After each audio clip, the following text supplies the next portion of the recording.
مزید ویڈیو کو دیکھنے کے لیے ہمارا چینل سبسکرائب کریں۔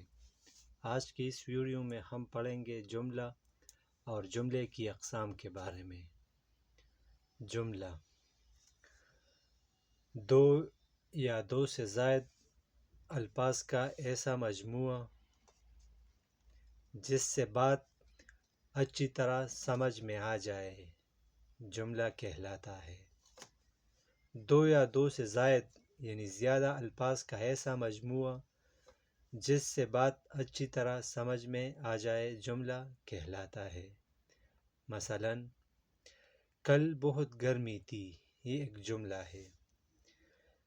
مل جل کر محنت کرو، یہ بھی ایک جملہ ہے۔ بچے اسکول گئے، کل بابر بیمار تھا، یہ سب جو ہے یہ جملے ہیں۔ جملے کی اقسام۔ جملے کی مندرجہ ذیل 3 اقسام ہے۔ نمبر 1 مثبت جملہ، وہ جملہ جس میں کسی کام کا کرنا یا ہونا پایا جائے اسے مثبت جملہ کہتے ہیں۔ وہ جملہ جس میں کسی کام کا کرنا یا ہونا پایا جائے اسے مثبت جملہ کہتے ہیں۔ مثلاً احمد خط لکھ رہا ہے، اس میں خط لکھا ہے تو یہ مثبت جملہ ہے۔ بچے اسکول جا رہے ہیں، یہ بھی مثبت جملہ ہے۔ ہم کل بازار جائیں گے، یہ سب جو ہے یہ مثبت جملے کی اقسام ہے۔ دوسرا نمبر پر ہے منفی جملہ، وہ جملہ جس میں کسی کام کا نہ کرنا یا نہ ہونا پایا جائے اسے منفی جملہ کہتے ہیں۔ وہ جملہ جس میں کسی کام کا نہ کرنا یا نہ ہونا پایا جائے اسے منفی جملہ کہتے ہیں۔ مثلاً ایمن اسکول نہیں آئی، فاطمہ نے پھول نہیں توڑا، یہ منفی جملے کی اقسام ہیں۔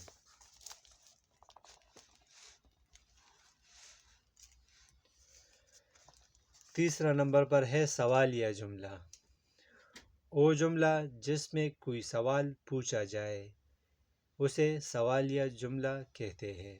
وہ جملہ جس میں کوئی سوال پوچھا جائے اسے سوالیہ جملہ کہتے ہیں۔ مثلاً کیا یہ قلم تمہارا ہے؟ احمد کیوں رو رہا ہے؟